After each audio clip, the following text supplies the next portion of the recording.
வணக்கம் நண்பர்களே, உங்களிடம் பேசுவது விமலா. இன்னைக்கு நம்ம கேட்க போற கதை பிழைக்க தெரியாதவன்.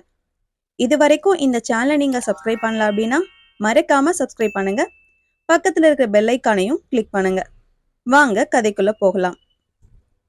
நள்ளிரவு. தங்களையும் கொன்று தின்ன துணிந்து விட்ட சீனர்களுக்கு அஞ்சியோ என்னமோ நாய்கள் கூட குறைப்பதை நிறுத்திவிட்டிருந்தன. அந்த நிசப்தமான வேளையிலே திடீரென்று ஓர் அலறல். ஐயோ போச்சே, 1 மாத சம்பளம் பூராவும் போச்சே!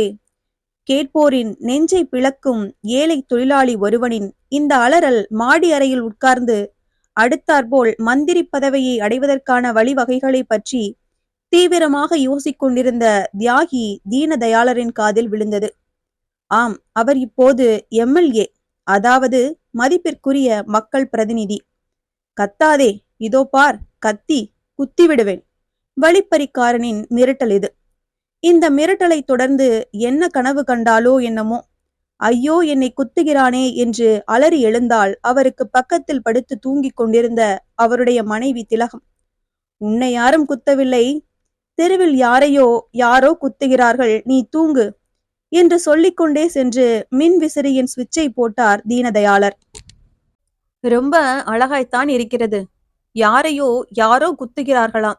நாளைக்கு அவர்கள் நம்மையும் குத்த வந்து விட்டால்? பைத்தியக்காரி, நாம் என்ன நடந்தா வரப்போகிறோம்? நமக்கு கார் இருக்கிறது, டிரைவர் இருக்கிறான், போலீஸ் இருக்கிறது, போலீஸை கூப்பிட போன் இருக்கிறது. அதையாவது செய்யுங்களேன். உங்களுக்கு பக்கத்தில் தானே போன் இருக்கிறது. அதுதான் கூடாது. இந்த தெருவில் போன் உள்ள வீடு நம் வீடு ஒன்றுதான். இது அந்த வழிப்பறிக்காரர்களுக்கும் ஒருவேளை தெரிந்திருக்கலாம். நாளைக்கு அவர்களால் நமக்கு ஏதாவது ஆபத்து நேர்ந்தால்? அதற்காக நம் கண்ணுக்கு முன்னால் ஒருவன் கொல்லப்படுவதை நாம் பார்த்து கொண்டாயிருப்பது? கவலைப்படாதே.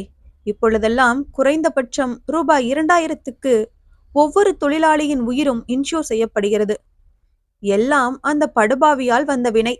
உணர்ச்சிக்கு இடம் கொடுக்காதே, உணர்ச்சிக்கு இடம் கொடுக்காதே என்று அவன் ஓயாமல் எழுதுவதை விழுந்து விழுந்து படித்துவிட்டு, அது எந்த படுபாவி? அவன்தான் வள்ளுவனுக்கு பின்னால் வந்த கிள்ளுவன் என்று தன்னை நினைத்து கொண்டிருக்கிறானே, அவன்தான். பிழைப்பின் ரகசியத்தையே கண்டுபிடித்து விட்ட பேராசிரியரல்லவா அவன். அவனுடைய வாக்கு வரப்பிரசாதம், வாழ்வு வழிகாட்டி. யாருக்கு? உணர்ச்சியை பொருட்படுத்தாத கொலைக்காரர்களுக்கு, கொள்ளைக்காரர்களுக்கு, ஏமாற்றுக்காரர்களுக்கு. அவர்களுக்காவது சட்டத்தை பற்றிய அச்சம் ஓரளவாவது இருக்கலாம். நம்மை போன்றவர்களுக்கு அது கூட அவசியமில்லையே. அவருடைய அறிவுரைகளை கேட்டால் மகிழ்ச்சி. அவருடைய அறிவுரைகளை கேட்பதற்காக நீங்கள் அறிவில்லாமல் இருப்பது பற்றி. இந்த சமயத்தில் ஏண்டா சோம்பேறி பயல்களா, எவனாவது மாதம் பூராவும் உழைத்து சம்பளம் வாங்கி கொண்டு வர வேண்டியது, அதை நீங்கள் எந்த விதமான உணர்ச்சிக்கும் இடம் கொடுக்காமல் அடித்து பிடுங்கிக் கொள்ள வேண்டியது, இது ஒரு பிழைப்பா? உங்களுக்கு வெட்கமாயில்லை? மானமில்லை? மரியாதையாய் அவன் சம்பளத்தை அவனிடம் கொடுத்து விட்டு போங்கடா என்று யாரோ ஒரு 3வது மனிதன் குறுக்கிட்டு விரட்ட, நீ யார் அதை கேட்க என்று வழிப்பறிக்காரர்களில் ஒருவன் அவன் மேல் பாய, இருவரும் கட்டி புரளும் சத்தம் அவர்கள் காதில் விழுந்தது. அவ்வளவுதான். அவசர அவசரமாக எழுந்து ஜன்னல் கதவுகள் அனைத்தையும் படார் படார் என்று சாத்திவிட்டு அமைதியை குலைக்கிறார்கள். எதையும் அமர யோசித்து ஏதாவது ஒரு முடிவுக்கு வரவேண்டிய வேளையிலே அமைதியை குலைக்கிறார்கள் என்றார் அவர் நடுங்கிக் கொண்டே. அட சிங்கத்தமிழா, நீயா சீரிப்பாயும் வேங்கையின் கொடியை இமயமலையின் சிகரத்திலே பறக்கவிட்டாய் என்றாள் அவள் சிரித்துக்கொண்டே. சிரிக்காதே, இப்போது எனக்கு வேண்டியது உன்னுடைய சிரிப்பு அல்ல, அமைதி என்று கத்தினார் அவர். அடுத்தவன் வீட்டில் அமைதி நிலவாத போது உங்களுடைய வீட்டில் மட்டும் எப்படி அமைதி நிலவுமாம்? தனிப்பட்டவன் கவனிக்க வேண்டிய பிரச்சனை அல்ல, அது அரசாங்கம் கவனிக்க வேண்டிய பிரச்சனை. அடியார்கள் தங்களுடைய தற்காப்புக்கு ஆண்டவனை இழுப்பது போல் நீங்கள் ஏன் உங்களுடைய தற்காப்புக்கு அரசாங்கத்தை இழுக்கிறீர்கள்? தனிப்பட்டவன் வேறு, அரசாங்கம் வேறா? அரசாங்கத்தின் ஒரு அங்கம்தானே தனிப்பட்டவன். தனிப்பட்டவன் தனிப்பட்டவனாகவே இருந்துவிட்டால் சமூகம் ஏது, சமுதாயம் ஏது, அரசியல் ஏது, அரசாங்கம்தான் ஏது? பேசாதே. தனிப்பட்டவன் என்ன செய்ய முடியுமோ அதை நான் செய்து கொண்டு இருக்கிறேன். எதை சொல்கிறீர்கள்? மின்சார விசிறியை சுழல விட்டதையா? ஜன்னல் கதவுகள் அத்தனையும் அடைத்து விட்டதையா? இந்த சமயத்தில் கீழே போராடி கொண்டிருந்த மூன்றாவது மனிதன் மேல்மூச்சு கீழ்மூச்சு வாங்க சொன்னான். இந்தா தம்பி உன் சம்பளம், எடுத்துக்கொண்டு போ, சீக்கிரம், சீக்கிரம். அதை பெற்றுக்கொண்டு அவன் தழுதழுக்க சொன்னான். இன்றுதான் கடவுளை கண்ணார காண்கிறேன். உங்களுக்கு என் நன்றி. இதை கேட்டதும், நல்ல வேளை, எல்லோரும் உங்களைப் போல் இருந்துவிட்டால் அந்த ஏழையின் கதி என்ன ஆவது என்றாள் திலகம். நான் மட்டும் சும்மாவா இருந்துவிடப் போகிறேன் என்றார் தியாகி தீனதயாளர்.